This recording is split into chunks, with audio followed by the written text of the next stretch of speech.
What is going on, guys? In today's video I will show you the top 5 best season 2 builds in last Epoch. So in this guide I will give you a quick overview of the setup, then I will explain what skills and upgrades should you focus on, then as well we'll see what is the best gear and how to get it for the endgame, and then finally we will go over the passive tree, stats, your skill rotations, and even what idols and blessings should you use, so we would be able to get the highest damage possible and much more.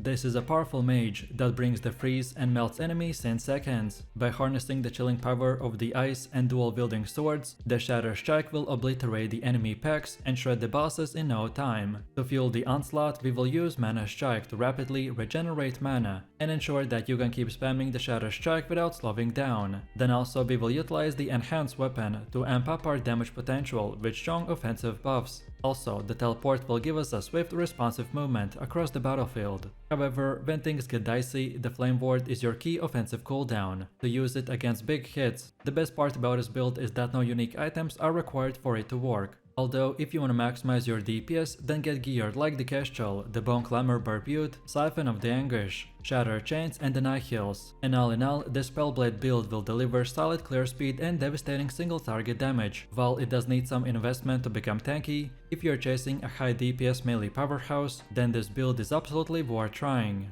So let's start off with our skills, and we are going to be using the Shatter Strike, which is our primary damage dealing skill. We've chosen nodes like the Whiteout, which makes each one of our casts hit 3 times, that obviously will dramatically boost our output. Then second, we got the Mana Strike, which is your go-to tool for restoring mana. To maximize its efficiency, we will invest into nodes like the Arcanist Blade, the Critical Mana, Bountiful Victory, and the Mana Drain. Then next we're using the Teleport, which serves as your primary mobility skill. With nodes like the Crystalline Passage, Resonant Plasma, and the Time Dilation, each passive will not only move you swiftly but also grant you a temporarily boost to cold resistance and flat armor. Then next we got the Flame Ward, which is your core defensive ability, by offering impressive damage reduction that makes you exceptionally durable, well, at least while it's active. And then finally we're using the active enhanced weapon, which gives us a huge damage boost while it's active. It grants percentage increased melee attack speed through celerity and adds flat melee cold damage via the Frost brand. Next up we got the passive tree, and this is how it should look like in the mage category. We mainly went with nodes that gives us bunch of health and mana, more ward retention, increased cast speed, and fire and lightning resistance as well as intelligence. Then next we got our sorcerer category, and we get this one just for the node that gives us more mana and ward per second. Then next we also want to go with the rune master category, again just for this one that gives us more health and less damage taken from ignited or the chilled enemies. And then finally we're also heavily investing into the spellblade category, with all these points allocated like this. So we want to go big on increased fire, cold and lightning damage, more intelligence and ward gained. Then also we need dexterity, increased melee attack speed, more melee cold damage and cast speed. Next we have our equipment, and for the head on the helmet we're using the Bone Clamor Barbute with armor, dexterity, reduced bonus damage taken from the crits, as well as intelligence and necrotic resistance. Then for amulet we got the Nihils with increased health, mana and movement speed,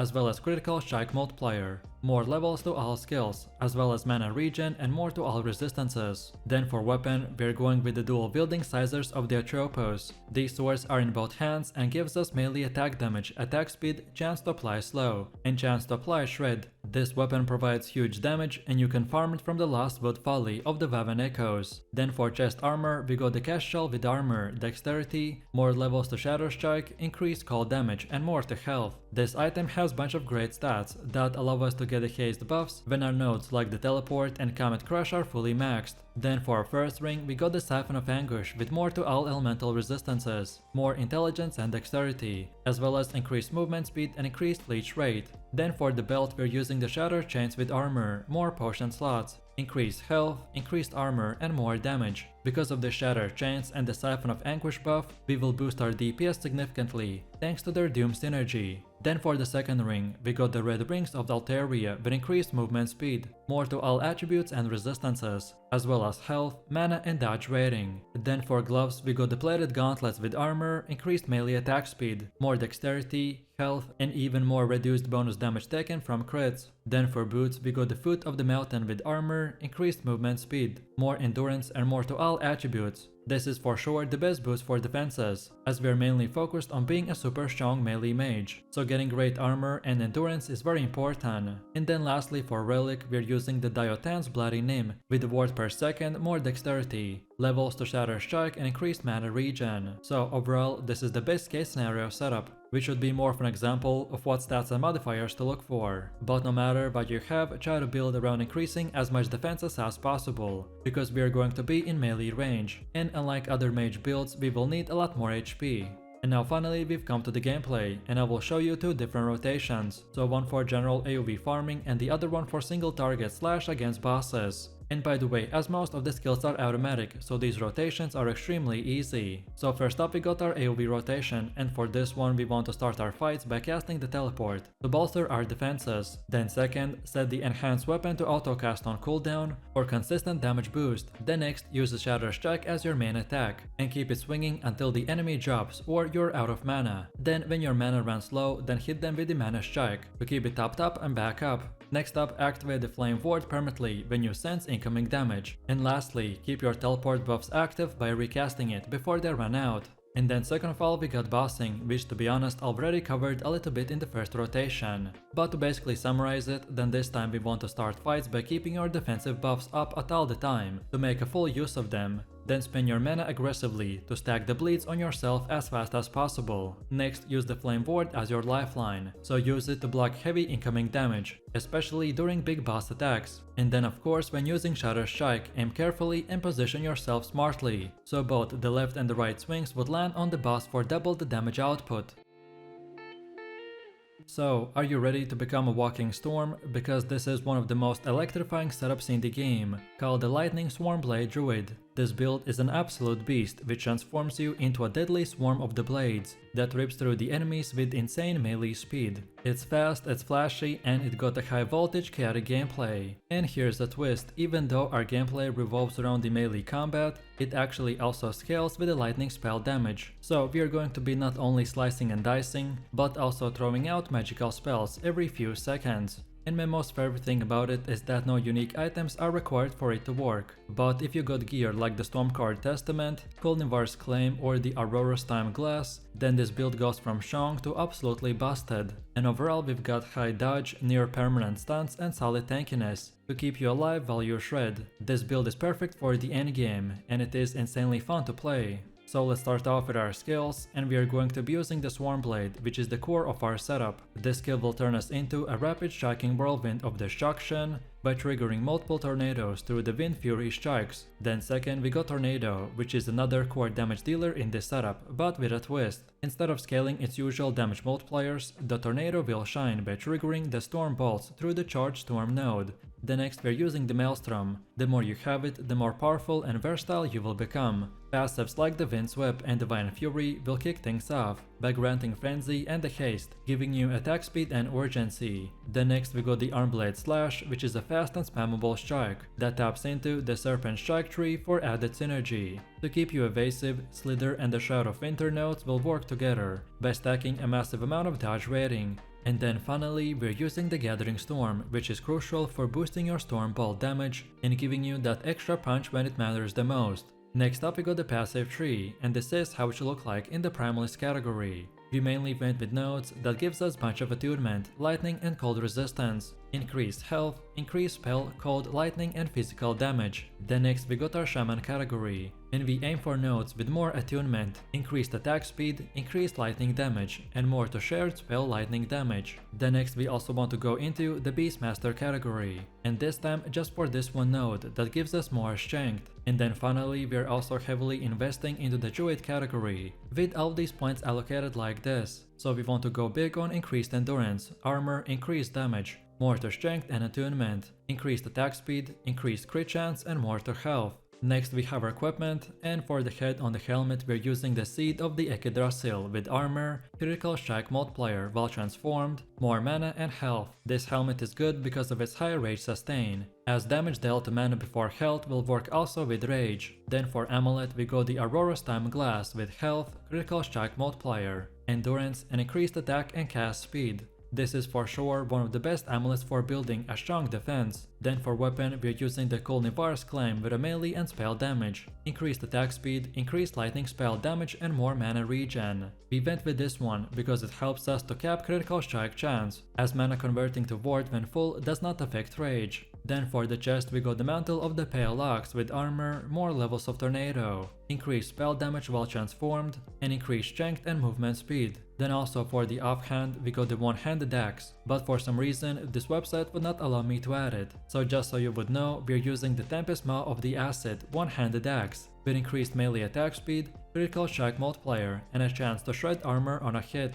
We went with this one because of the Tempest weapon passive. Then for a ring we got the Phantom Grip with increased critical strike chance, increased spell damage and more attunement. This will significantly boost our critical strike chance and increased crit chance. The mana will scale with extended bolts and give us more levels to the Swarmblade form. Then for the belt we got the Brewmaster Buckle with a health and increased health, as well as vitality and endurance. Then for our second ring we got the Ivory Ring with necrotic resistance, attunement, more void and poison resistances, as well as increased spell damage. Then for gloves we got the Rule of the Simon with armor, void resistance, increased melee attack speed and fire resistance. Because of these gloves we are going to be able to cast extra tornadoes, which will trigger automatically. Then for boots we got the Transient Wrist with armor, increased movement speed, and physical, poison and necrotic resistances. And lastly for relic we got the Storm-Carved Testament with physical resistance, mana, more to spell lightning damage and lightning resistance. So overall this is the best case scenario setup, which should be more of an example of what stats and modifiers to look for. But no matter what you have, try to build around increasing attunement and mana, as our storm bolts will significantly scale from them.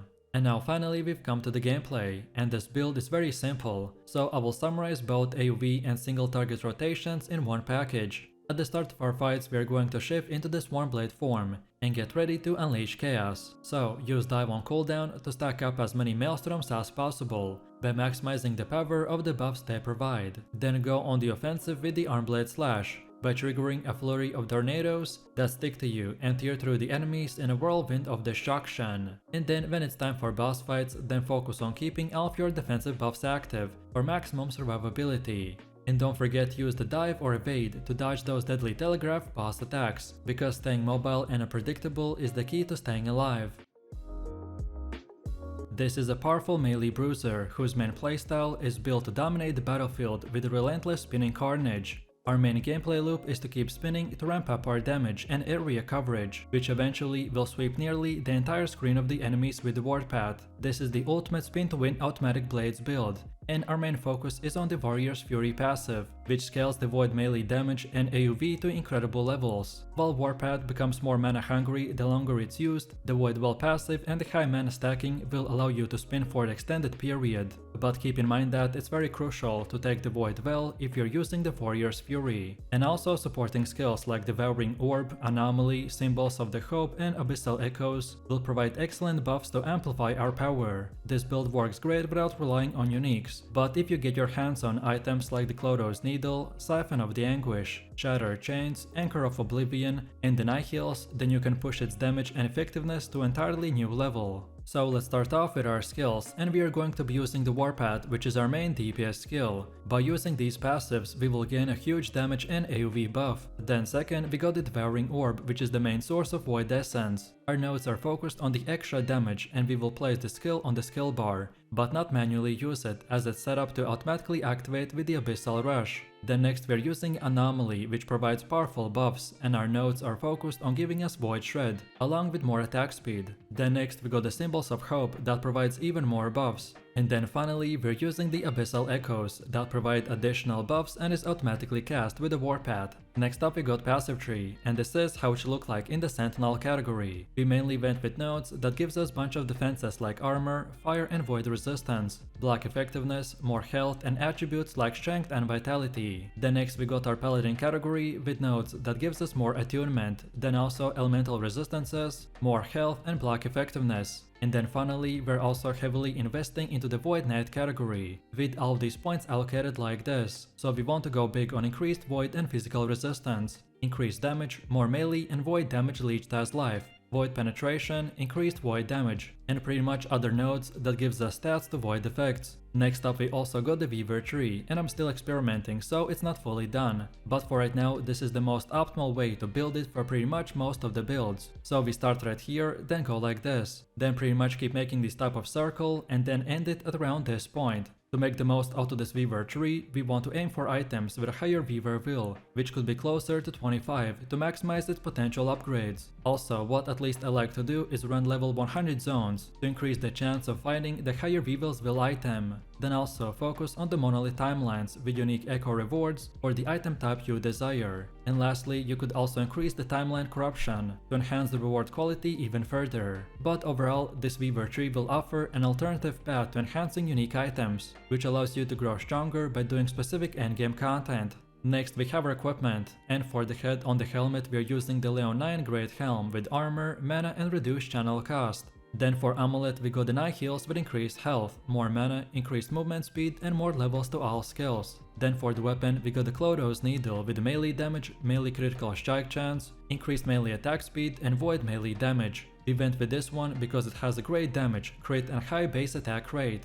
You can farm it from the last wood folly of the Waven Echoes. Then for the chest we got the Titan Heart with armor, lightning resistance, levels of the Warpath and increased melee damage. Then for first ring we got the Flames of the Midnight with Ward Decay, increased critical strike chance, and increased minion health. We went with this one because it provides us with a 20% movement speed, plus a bit of extra void penetration. Then for build we got a Shatter chains with armor, potion slots, ward gain on potion use and more health. Then for second ring we got the Siphon of the Anguish with elemental resistance, strength and more health.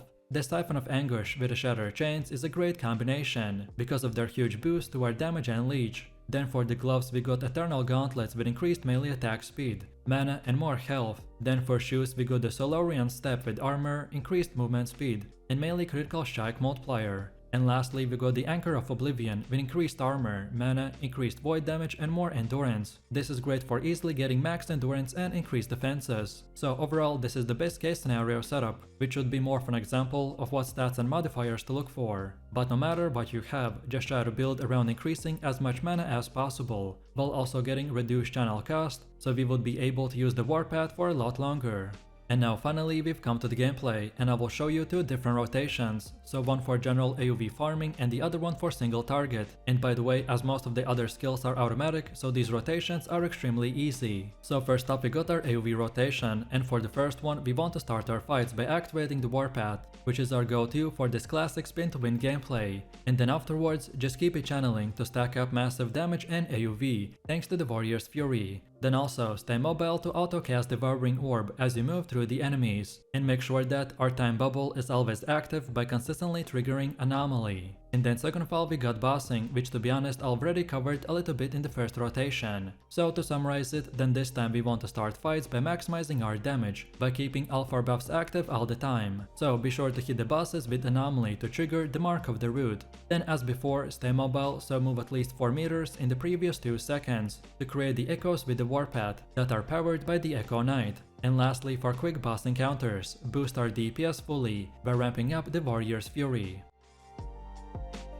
This is a powerful assassin whose main playstyle is to command the Falcon to dive down from the skies and unleash the Umbral blades, which are deadly throwing attacks that erupt into massive cold explosions that destroy enemies in seconds. We'll glide effortlessly across the battlefield with this powerful setup, because we will maximize the Twilight Strike passive within the Aerial Assault skill. Also, with the cooldown reduction provided by the free-floating bird node, you can unleash Explosive Trap repeatedly, which creates a seamless loop between the dive bomb and aerial assault. And on top of this, we'll also go with the smoke bomb, as it is a mobility tool and a source of shadows. While this build doesn't depend on uniques to operate efficiently, its peak performance revolves around the Razorfall boots. The Talents of Valor also offer excellent synergy, granting even more cooldown reduction. And other standout gear includes the Elos of Abundance, Lyraka's Gloves, Unscented Sphere, Brewmaster's Buckle, and the Peak of the Mountain, which are all great additions to boost our DPS power to its full potential. So let's start off with our skills, and we are going to be using the Explosive Chop. Then second, we go with the Aerial Assault skill, which is a very powerful trigger for unleashing a flurry of Umbral blades. Then next we're using the Smoke Bomb skill,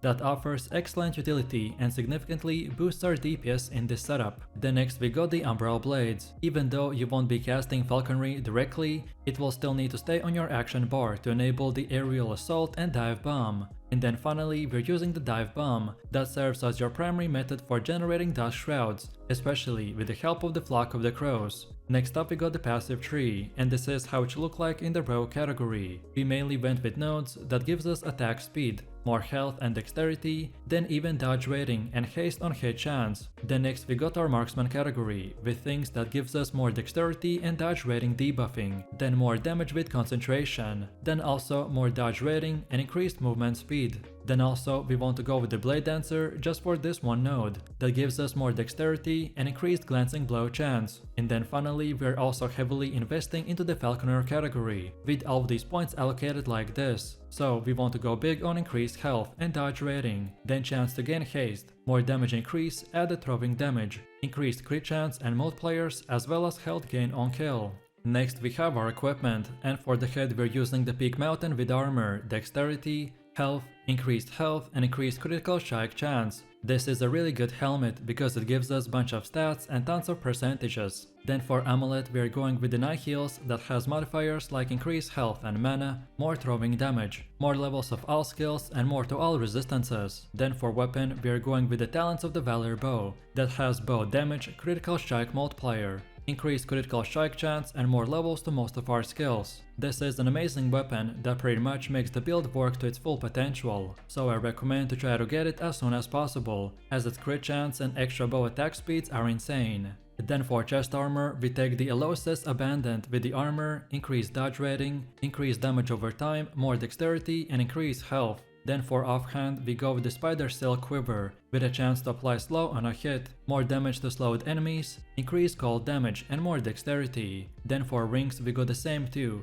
which are the red rings of the Altaria with increased movement speed, more throwing damage, more to all attributes, more to all resistances and increased health, mana and dodge rating. And these are still viable even if you don't meet the 180 attribute requirement. Then for belt we go the Brewmaster Buckle with armor, potion slots, health, vitality and more endurance. This is great for powerful stats, and to farm it, at least I recommend to go into the brand brewery of the Vaven Echoes. Then for gloves we go the Licorice class with armor, endurance, throwing damage and more dexterity. Then for boots we go the Razorfall with armor, increased movement speed, increased effect of haste and more dexterity. And lastly, we got the Ucanio Sphere with increased cold and lightning damage, throwing damage, dexterity and more to cold and lightning resistance. So overall, this is the best case scenario setup, which should be more of an example of what stats and modifiers to look for. But no matter what you have, just try to build around getting as much dexterity as possible to scale the Razorfall. And now finally we've come to the gameplay, and I will show you two rotations. So one for general AoV farming and the other one for single target slash against bosses. So first up we got our AoV rotation, and for this one we want to start our fights by continuously throwing the explosive chaps at the enemies to build up offensive buffs and reduce our cooldowns. Then use the smoke bomb to generate shadows, which are triggered on Wings of the Shadows. Then also keep on using the dive bomb and aerial assault for constant rotation. And lastly, we can finish it off by unleashing the Umbral blades, or barrage of explosions across the battlefield. And then second of all we got bossing, which to be honest I've already covered a little bit in the first rotation. But to basically summarize it, then this time we want to start fights by throwing the shadows created by the smoke bomb close to the boss to ensure that all 4 shadow falcons from our Wings on Shadows will hit their mark with the full effect. Then stay within the smoke bomb and the feathersome zones to maximize your survivability with the buffs they offer. And finally, make sure to keep an evade charge reserved to avoid crucial boss mechanics. But besides that, just keep spamming explosive chap and see enemies melt in seconds. This is a powerful melee bruiser whose main playstyle is to call down the sacred fire through the Judgement skill by creating consecrated grounds that scorches enemies where they stand. This build focuses on spamming skills by dealing fire spell damage over time through the consecrated ground, while also generating mana by using Vengeance. Stacking multiple stacks of the concentrated ground will provide tremendous healing, which makes you incredibly hard to kill. Holy Aura and the Symbols of Hope will offer a passive bonuses, while Healing Hands not only restores our health and generates ward, but also doubles up as our movement skill. And one of my favorite things about it is that no unique items are needed to make this build work, but it can really shine with the right gear. So I recommend to use items like the Chant Scribe or Graver with the Wing Guard, Contents of the Mayesa, Immolator's Oblivion, Twisted Heart of the Inkeros, and Orion's Eye. All of this can take the build to the next level by combining serious DPS with exceptional survivability. But as I said, if you don't want to, then you can easily stick with the default gear. So let's start off with our skills, and we are going to be using Judgement, which is our main spammable skill, which damages enemies and provides a lot of healing. Then second we get the Vengeance, which is our main mana generator, thanks to passives like the Time and Fate that gives us mana gained when we use Vengeance and hit enemies. Then next we're using the Holy Aura, which is a strong support ability that provides powerful buffs. With their nodes, we will mainly try to build even more defenses and to boost our healing effectiveness. Then next we get the Symbols of Hope that provides even more buffs, and this time it will get activated in the background. And then finally we're using the Healing Hands, which is triggered from the Vengeance and the Judgement, so we use nodes for additional healing, more ward and damage reduction. Next up we got the passive tree, and this is how it should look like in the Sentinel category. We mainly went with nodes that gives us bunch of defenses like the armor, fire and void resistance, block effectiveness, more health and attributes like strength and vitality. Then next we go into the Forge Guard category just to get this one node, which gives us a lot of strength, massive increase to attack speed, and more general damage with melee weapons. Then also we go with the Void Knight just to get this one node, that as same as in the previous one, not only gives us volatile reversal, but also more health, void and physical resistance. And then finally, we're also heavily investing into the Paladin category, with all of these points allocated like this. So we want to go big on increased all types of resistances, more attunement, block effectiveness, more health, increased healing effectiveness, increased physical damage and movement speed. Next we have our equipment, and for the head we are using the Leon 9 Great Helm with armor, strength and more health. Then for amulet we got the Orion Eye with less damage over time taken, then increased damage over time dealt and more mana. We take this to boost our defenses to its maximum potential. Next we got the Chant Scribe or Graver with the melee damage, increased melee attack speed and spell damage. And with tier 7 melee attack speed modifiers will boost its DPS massively. Then next get the Champion Regalia with armor, strength and more health. Then for shield, get the Continents of Mayesa with the block chance and block effectiveness. Then for ring, we are using the Flames of the Midnight with the ward decay, increased healing and increased elemental damage over time. We went with this ring to get 20% movement speed, while also getting additional fire penetration. Then for belt we got the Immolator's Oblation that gives us potion slots, health and even more increased health. Then for our second ring we got the Sun Wrath with the fire resistance, increased healing effectiveness and increased elemental damage over time. We mainly use it for increased fire damage. Next we got the Wind Guards with armor, endurance and increased melee attack speed. These ones are huge for attack speed and haste, and we want to combine them with the advent of the Erased Boots that will give us massive damage reductions. However, if you want more speed, then you can go also with different unique boots as well. Then next for the boots we went with the advent of the Erased with armor, increased movement speed and health. And lastly for relic we got the Twisted Heart of the Inkeros with increased health, more levels of Judgement and even more strength. This mainly will give us the +5 levels to Judgement, which is a massive upgrade, especially when we are using it with tier 7. So overall, this is the best case scenario setup, which should be more for an example of what stats and prefixes to look for. But no matter what you have, try to build around the mana gained when you use Vengeance and hit at least one enemy. And then for the rest, build on defenses and damage reduction, as we are going to be doing massive damage already. And now finally, we've come to the gameplay, and I will show you two different rotations. So one for general AoV and one for single target slash against bosses. So first off we got our AoV farming, and for this one we want to start our fights by unleashing the Judgement to squirt our enemies in the sacred flames, while benefiting from the massive healing through the multiple stacks of the consecrated ground effects. Then next, to sustain your mana, keep on activating the vengeance strikes. Then for mobility, rely on healing hands or non-specialized shield rush to move around the battlefield super fast. And also don't forget to trigger the holy aura, as it provides powerful buffs and bonus damage. But overall, as you can tell, this build is very simple and spammy. So the core of it is just to spam the Judgement and see enemies die in seconds. And then second of all, we got the bossing, which to be honest I already covered a little bit in the first rotation. But to basically summarize it, then this time we want to start fights by maintaining all of our buffs and make sure that they stay up all the time. Then next, don't forget to keep saving the healing hands for clutch moments as a panic button. And lastly, if the boss is out of your reach and you need healing, then cast the Judgement, as the consecrated ground will restore your health for free.